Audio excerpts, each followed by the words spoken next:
तो जो प्रसंग चल रहा है कि इस समय में जो पार हो गए, झंझट मिट गया सदा का। ये समझ लो आपको कैद से छुटवाना है, जेल से।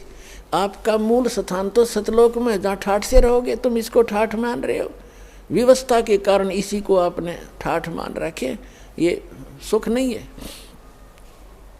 तो वहाँ जाने के बाद फिर आपको सुख होगा सदा के लिए, फिर कभी लौट कर यहाँ नहीं आओगे, झांको भी नहीं। एक भक्त ने प्रश्न किया कि हम पहले भी वहीं थे, हमने गलती की, और यदि हम फिर गलती कर देंगे तो फिर यहीं आएंगे। बताओ, अरे वहाँ पहुँचो तो एक बार जाकर देखो, फिर गलती कर दोगे तुम।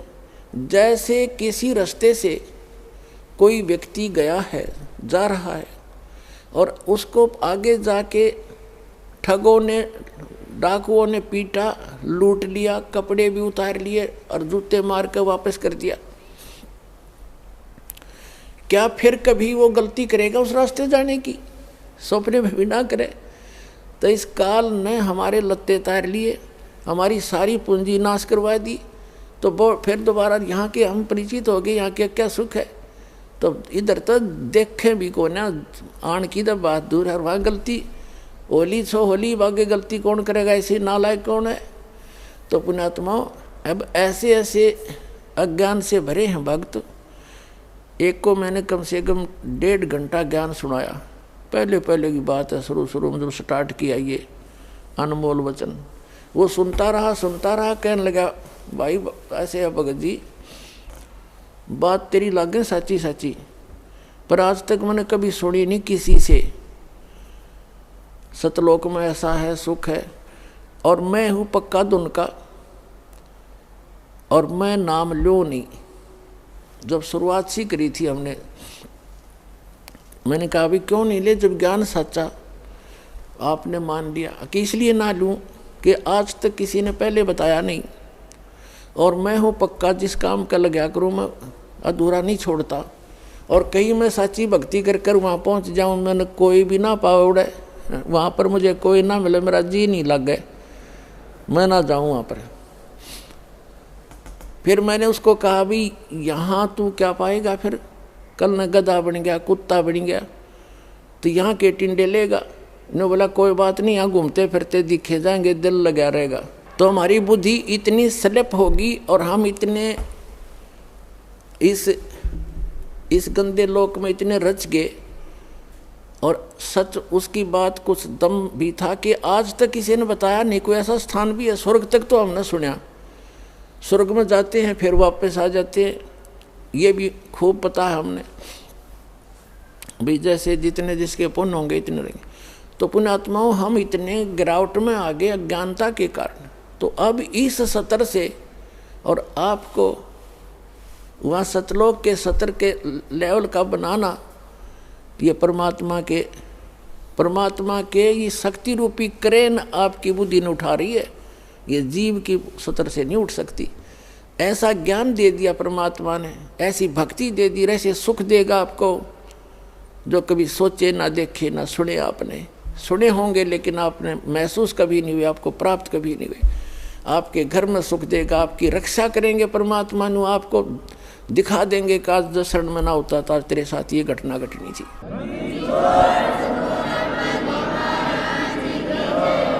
तो फिर अपने आप मान लेंगे कबीर इज गॉड। कबीर तो गॉड है ही है, लेकिन हम आपको गॉड को गॉड ही सिद्ध करने के लिए दास ने इतनी मेहनत और प्रयत्न, इतने प्रमाण दिखाने पड़ते हैं।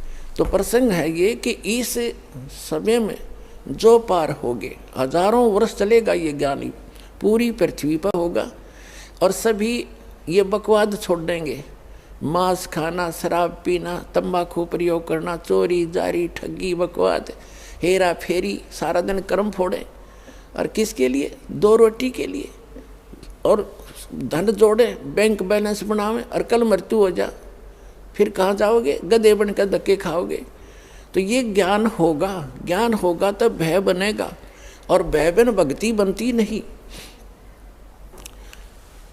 तो जैसे फिर क्या होगा, कुछ वर्षों के बाद जो व्यक्ति पार हो गए और जो बीच में स्लिप कर गए वो नहीं पार हो पाए, लेकिन गुरुद्रोही नहीं बने। गुरुद्रोही जो बनेगा उसको भगवान साथ नहीं देगा। सतगुरु से, वैसे तो गुरु से विमुख होगे तो भी हानि घनी होगी, और गुरुद्रोही की को तो परमात्मा कहते हैं असंग जन्म तक फिर मनुष्य जीवन ही नहीं मिलेगा। अब गुरु विमुखा, गुरु जी से विमुख जो होगे, विमुख का अर्थ होता है साधना को छोड़कर, और तो साधना करे नहीं सकता आदमी जो इस ज्ञान को समझ लेगा, वो भक्ति यहाँ से चलेगा, भक्ति नहीं कर सकता, और अब बकवादों में लग जा दूसरी बात। इससे क्या होता है कि कुछ दिनों में आपको इतना सुख देगा ये परमात्मा, आप पुराने दुखों को भी भूल जाओगे। और जब ज़्यादा सुख हो जाता है तो आदमी भगवान से विमुख अवश्य होता है। तो ये सावधानी बरतनी है कबीर साहब इसके। अब कुछ परमात्मा आपको क्या करेंगे, आपको थोड़ा बहुत कष्ट बनाए रखेंगे ताकि आपको पुराने दुख भी याद आए जा। ऐसा दुख नहीं देंगे जो आपको घनी हानि कर जा, पर थोड़ा बहुत आपके हृदय में ये बना रहेगा कि ये थोड़ा बहुत, ज़्यादा नहीं होने देंगे। इसलिए करेंगे। कबीर साहब कहते हैं, कबीर सुख के माथे पत्थर पड़ो, जिस ते नाम हृदय ते जावे, और बलिहारी उस दुख के जो पन पल नाम रटावे। परमात्मा ने कहा भगवान इसे सुख का आग लगे जो आपसे दूर करे, और ऐसा दुख हमें दिए रखना मेरे दाता जिससे आपकी याद बनी रहे। इतना कष्ट आपको अवश्य देगा। ये एक परमात्मा का फार्मूला है, नहीं तो आप भूल जाओगे भगवान को। ये आपके लिए वरदान बना रहेगा, ये सत्कर मानना।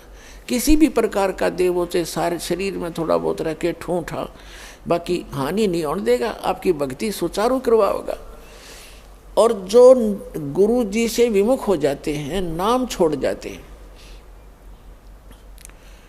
अब जैसे आप नाम से जुड़े हुए हैं, कोई गलती भी करोगे आपने ऐसा झटका देगा परमात्मा, आप कांप जाओगे, दोबारा उस गलती को करो नहीं, गिर आकर माफ़ी मांगोगे, दोबारा उपदेश लोगे, कनेक्शन जुड़वाओगे।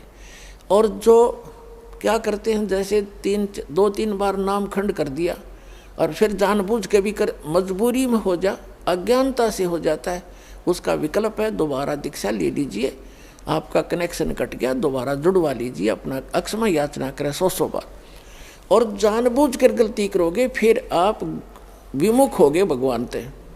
आप बेशक गुरुद्रोही नहीं हुए तो धीरे धीरे क्या होगा, आपका कनेक्शन कट गया।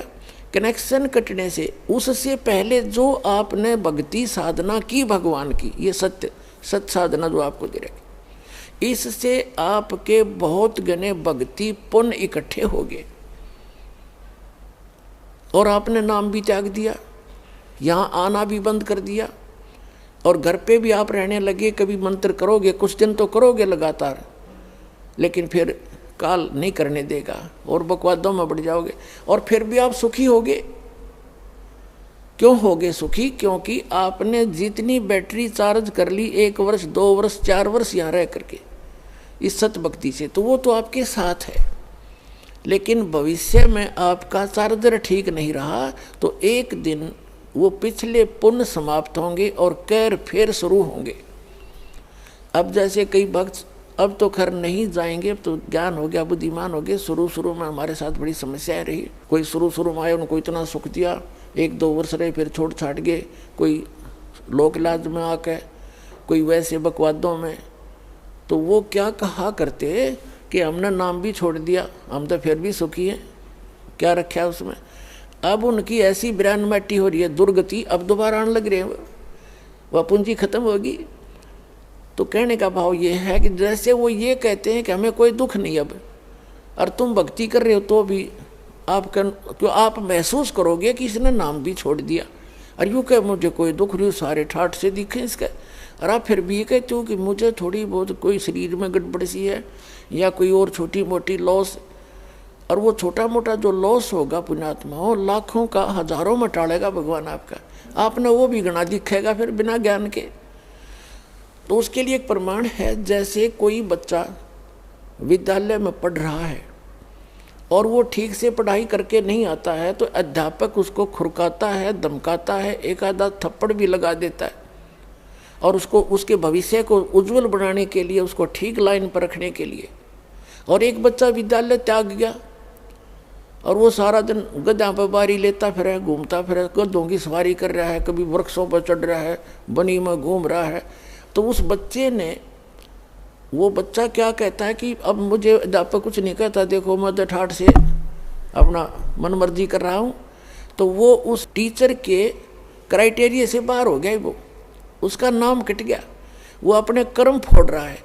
और जो बच्चा विद्यालय में पढ़ रहा है वो उसको इसलिए खुरकाया धमकाया जाता है कि उसका भविष्य बन जाए और वो सफल होगा। वो फिर आगे चल के जो नाम त्याग गया, नाम जिसका कट गया यानी विद्यालय से, आगे चल के वो मजदूरी करेगा और वो एक अच्छा अफसर बन के या कोई अच्छा बिजनेसमैन बन करके सुख पाएगा।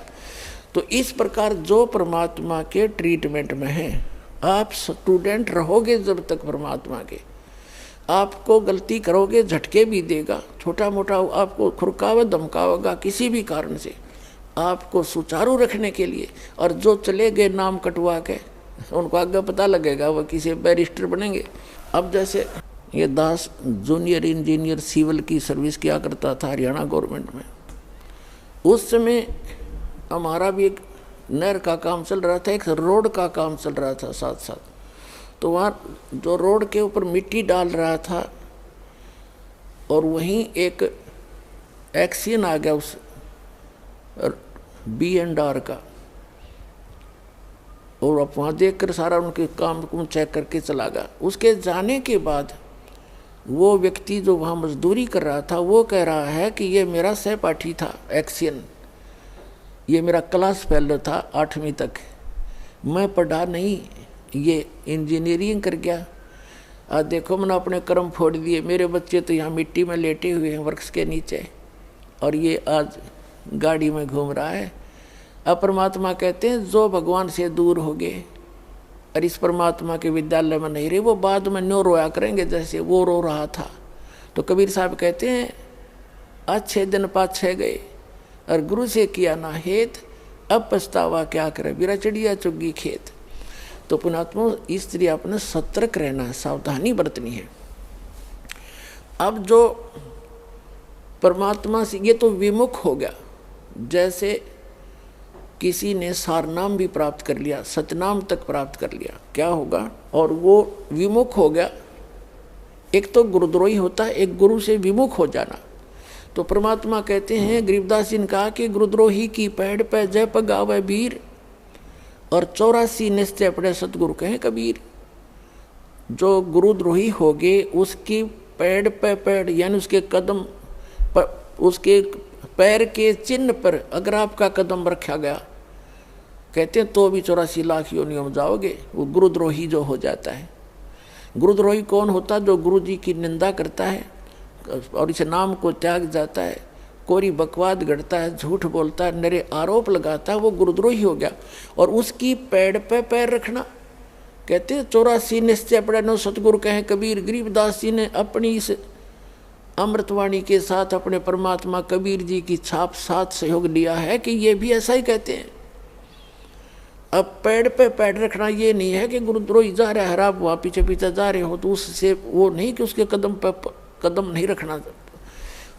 अगर जैसे घर का कोई सदस्य हो जाए गुरुद्रोही, उसकी गुरुजी के बारे में जो वो बकवास करता है या भगवान के बारे में, उसकी हाँ में हाँ नहीं मिलावे, उसकी बात को हृदय से भी नहीं मानना कि सच्ची कह रही है, उसने सोचे बकवास करता है और करता रहेगा। उसके कहे अनुसार अपने हृदय में जरा भी कमजोरी नहीं आने दे, तो साथ रहकर भी वो उसने कदम से कदम नहीं मिलाया, उसकी पैड़ पे पैड़ नहीं रखी।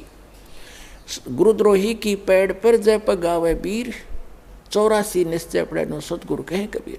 ये इस तरह पैड़ होता है, इन्होंने किसी कदम पर कदम रखेगा उससे तो चिंतित हो जाओ तुम, ऐसा नहीं। फिर गुरु विमुखा, सतगुरु विमुखा युग युग रोए, ओहे मानुष जन्म पाके खोए। जो गुरु जी से विमुख हो गए कहते हैं वो युग युग रोए और मनुष्य जीवन पाके खोए। अब जैसे जो सतगुरु विमुख हो गए युग युग कैसे रोएगा। अब जैसे प्रथम मंत्र आपको दिया, इसकी आप 108 मंत्र की माला डेली फेरते हो, ज़्यादा बेस कर लेते हो, क्योंकि ये तो करने का है काम। फिर सतनाम का आपको कितनी कीमत बता रखी है। सतनाम पालड़े रंगोरी हो, 14 लोग चढ़ावे राम रंगोरी हो, 3 लोग पास रंगोरी हो, तो ना तुला तुला राम रंगोरी हो। तो जिसने तीनों नाम प्राप्त कर लिए अब वो कितना भक्ति का धनी हो गया। और किसी कारण से सतगुरु विमुख हो गया, विमुख होगा वही पार नहीं होगा, नहीं तो पार हो गया आप सभी। तो विमुख हो गया तो क्या होगा उसके साथ, वो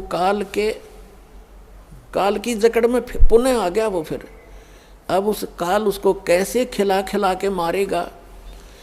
अब जैसे आपने प्रथम मंत्र का जाप खूब कर रखा है, श्री गणेश जी का, श्री ब्रह्मा सावित्री जी का, श्री विष्णु और लक्ष्मी जी का, और श्री पार्वती और महादेव जी का, और दुर्गा जी का, ये मंत्र आपने खूब कर रखे। और पहला और लास्ट जो मंत्र इन मंत्रों में है वो परमात्मा का मंत्र है। इसके लिए उसमें इसलिए जोड़ा गया है कि जैसे कई बार क्या होता है कि प्रथम मंत्र आप ले जाते हो, कुछ घर का माहौल ऐसा होता है, कुछ विश्वास दृढ़ नहीं होता है, तो ये इतना अनमोल मंत्र है, इस मंत्र का आपने एक भी जाप कर लिया तो भी आपको मानुष जीवन मिलेगा। ये सत्कर मान लिया, मृत्यु होगी घर छोड़ गए, यानी इस नाम के लेने से और विश्वास दृढ़ हुआ नहीं, मंत्र जरूर कर लिया, क्योंकि नाम लेगा यहाँ रहेगा 1-2 दिन तो ठीक से, घंटे 2 घंटे तो मंत्र वो करता ही है। और फिर घर जाकर क्या होता है, कोई न कोई अविश्वास पैदा कर देता है, कोई रिश्तेदार आकर उसको ऊपर के में वार कर धर देगा, वो हमारा नाम खंड हो गया, उससे कुछ होना ही नहीं था, तो उसको ऐसे हानि हो जाती है, उसकी मृत्यु हो जाती है। तो मृत्यु भी होगी तो भी मानव शरीर मिलेगा और फिर अच्छे घर में जन्म देगा, क्योंकि सभी आत्मा उस परमात्मा की है।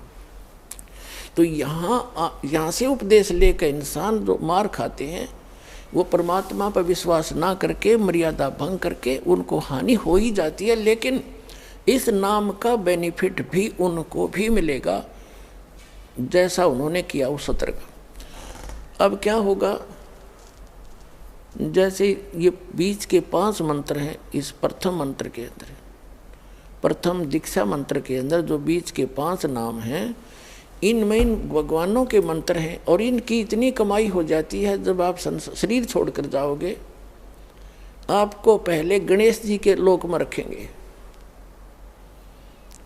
और वहाँ आपके अंदर बहुत सी सिद्धियाँ होंगी, आप वहाँ गण बन जाओगे और गणेश गणों का ईश उनका स्वामी है। वहाँ बहुत ठाठ होंगे आपके बहुत से, वहाँ अपनी पूंजी को वहाँ नष्ट करोगे। उस प्रथम मंत्र गणेश वाले मंत्र, गणेश जी वाले मंत्र की कमाई को वहाँ नाश करोगे। वहाँ जब पल्ला खत्म हो लेगा, आपकी पूंजी माइनस हो जाएगी, उसके बाद आपको ब्रह्मा और सावित्री के लोक में प्रथम मंत्र की पुण्य कमाई के साथ वहाँ भेजा जाएगा।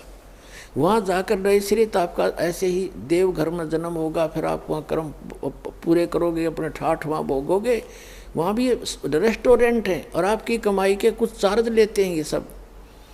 वहाँ जब आपकी पुण्य समाप्त हो जाएगी, वहाँ से फिर विष्णु जी के लोक में भेजा जाएगा और फिर वहाँ से जब आपके पुण्य समाप्त होंगे फिर आप शिव जी के लोक में भेजे जाओगे। जब आपके वहाँ पुण्य समाप्त हो जाएंगे ये भक्ति के, फिर आप दुर्गा जी के लोक में भेजे जाओगे।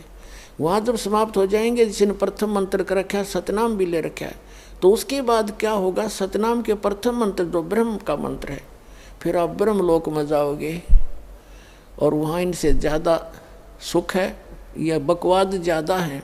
वो एक अच्छा रेस्टोरेंट है। इन अन्य जैसे एक तो हिसार और रोहतक में रेस्टोरेंट हो, एक दिल्ली में वो कैसटार बोल रहे हैं वो हो, तो उसका खर्चा भी ज़्यादा, उसमें बकवाद भी ज़्यादा, उसमें सुविधा भी ज़्यादा, लेकिन उसका खर्चा भी अधिक ही होता है, उसका चार्ज भी अधिक होता है। तो ब्रह्मलोक में वही जा सकता है जिसके पास ही प्रथम मंत्र ओम नाम का जाप की श्रद्धा से भक्ति की हुई हो। तो फिर वो रहेगा ब्रह्मलोक में। और फिर जो दूसरा मंत्र है सतनाम के अंदर, जो दूसरा मंत्र है जो श्वास उश्वास से जो आपको दिया जाता है, उसकी कमाई को इसने वहाँ एक बना रखा है नकली अलखलोक, नकली सतलोक।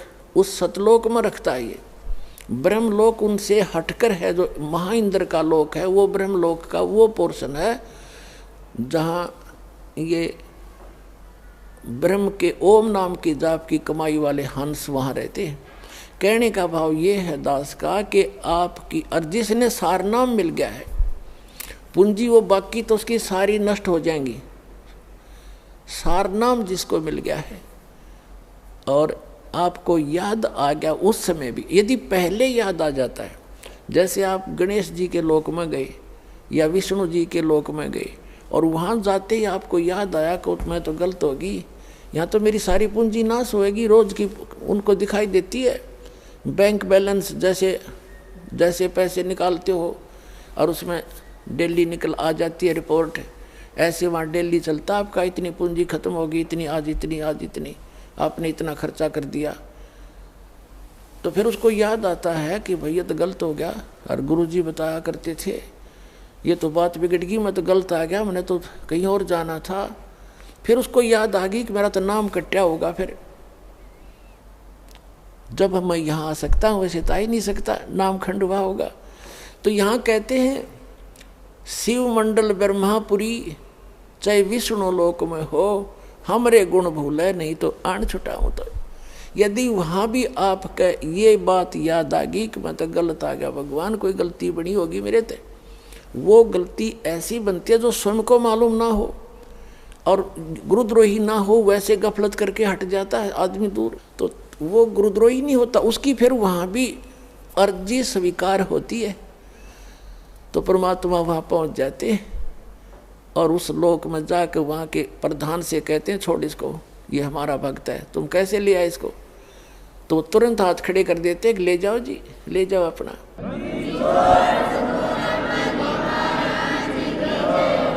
लेकिन उस नालायक ने काम कितना बिगाड़ लिया, अब उसको कहाँ रखेंगे भगवान। इस एक ब्रह्मांड, प्रत्येक ब्रह्मांड के अंदर मालिक ने अपना एक राजदूत भवन जैसे होता है ना, प्रत्येक कंट्री का, प्रत्येक कंट्री में, प्रत्येक देश का प्रत्येक देश में, ऐसे मालिक ने ऐसा गुप्त स्थान बना रखा है वहाँ पर। और वो इनका भी समझ में नहीं वो है क्या चीज़, तो वहाँ ले जाकर स्टॉक रख देते हैं बीज रूप में, बोरी की बोरी भरी धरी है वहाँ पर। अब वो जो इस कलयुग के अंदर रह गए हुए और फिर उनका, क्योंकि काफ़ी दिन के बाद पहले तो यहीं ठाठ दिखेंगे, उसमें फिर मृत्यु होगी, इतना बहुत देर हो चुकी होगी और ये भक्ति युग समाप्त हो चुका होगा, कलयुग का अंतिम चरण प्रारंभ हो चुका होता है। तो अगर उससे पहले याद आ जाती, दोबारा जन्म देते हैं परमात्मा, यहीं पटक देते हैं फटाफट और शुरुआत कर देते।